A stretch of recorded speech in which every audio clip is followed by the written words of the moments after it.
Assalamu alaikum, my dear students. My name is Salman Riaz. Today we will discuss von Neumann architecture class 9 topic. First of all, हम देखेंगे कि von Neumann architecture की definition क्या है. A computer paradigm describing a system where the hardware has four primary components. एक ऐसा computer system जिसमें hardware के चार प्राइमरी कंपोनेंट्स थे मेमोरी, सीपीयू, इनपुट मैकेनिज्म और output mechanisms. Named after mathematician John von Neumann. John von Neumann के नाम पर इसका नाम रखा गया था. डेवलप्ड इन 1940 जो कि 1940 के करीब करीब इसको बनाया गया. Also called the John von Neumann model भी बोला जाता है और सिंपल न्यूमन मॉडल भी बोला जाता है.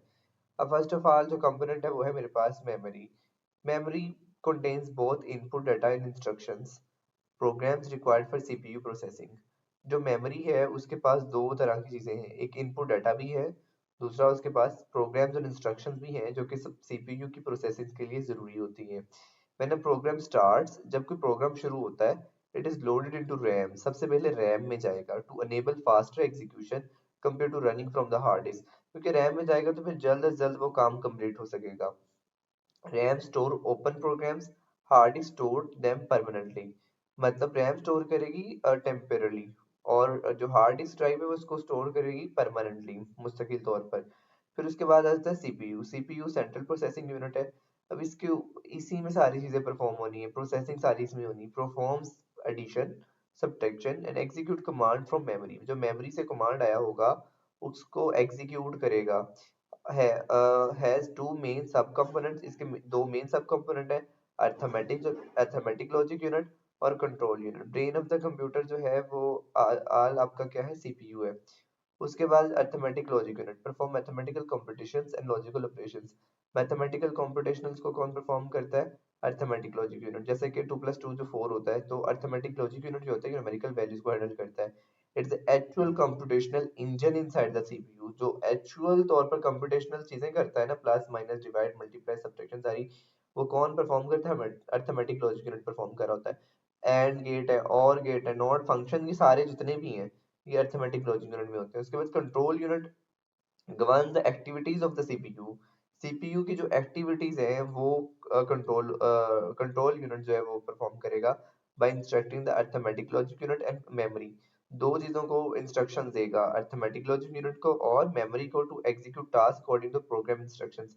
कि प्रोग्राम की इंस्ट्रक्शंस के अकॉर्डिंग जो है टास्क को परफॉर्म करें. Ensures proper and timely execution of duties by all other components. ताकि जो टाइमली और प्रॉपर एग्जीक्यूशन हो सके.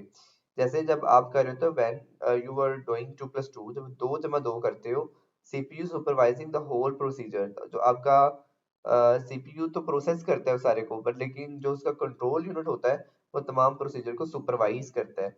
एएलयू डज द कैलकुलेशन और अर्थमेटिक लॉजिक यूनिट उस कैलकुलेशन को परफॉर्म करता है. उसके बाद आ जाती है input devices. Enable users to input data. जो डाटा को आपने कंप्यूटर में भेजना है, and instructions of computer system. वो इनपुट डिवाइसेस आपको इनेबल करती हैं कि आप कंप्यूटर को अपनी इंस्ट्रक्शंस दे सकते हो, अपना डाटा पहुंचा सकते हो. Data entered is transmitted to CPU for subsequent processing. जब डाटा आपने दे दिया, इंटर कर दिया कंप्यूटर में, तो फिर वो प्रोसेसिंग के लिए सीपीयू के पास जाएगा.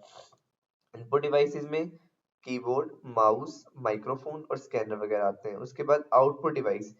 जो चीज आपने इंफॉर्मेशन दी उसके अकॉर्डिंग प्रोसेसिंग हुई. प्रोसेसिंग के बाद जो आपको रिजल्ट्स मिलेंगे, जो आउटकम्स मिलेंगे, वो डिवाइसेस जो आउटकम्स को डिस्प्ले करती हैं, दिखाती हैं, कम्युनिकेट करती हैं, उनको बोलते हैं आउटपुट डिवाइस. प्रेजेंट और communicate the outcomes of task executed by the computer upon data processing.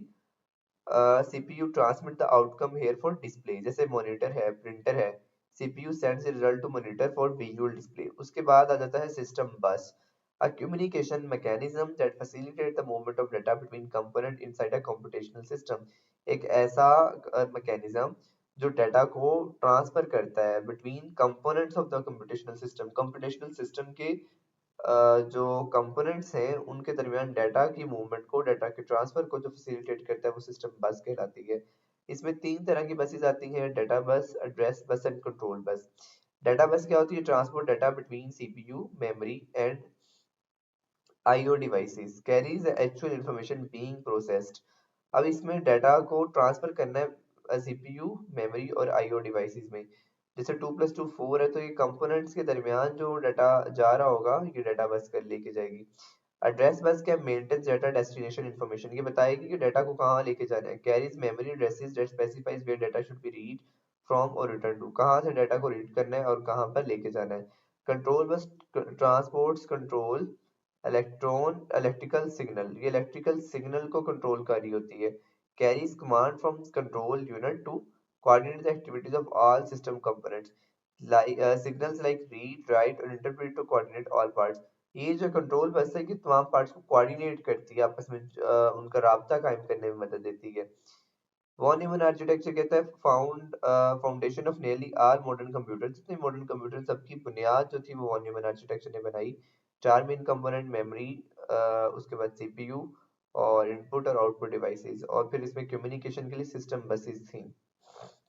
Next इसका आ जाता है आपके पास आर्किटेक्चर। अब इन डिटेल है ये। अब वॉन न्यूमन आर्किटेक्चर में आप क्या करते हो, इनपुट डिवाइस है।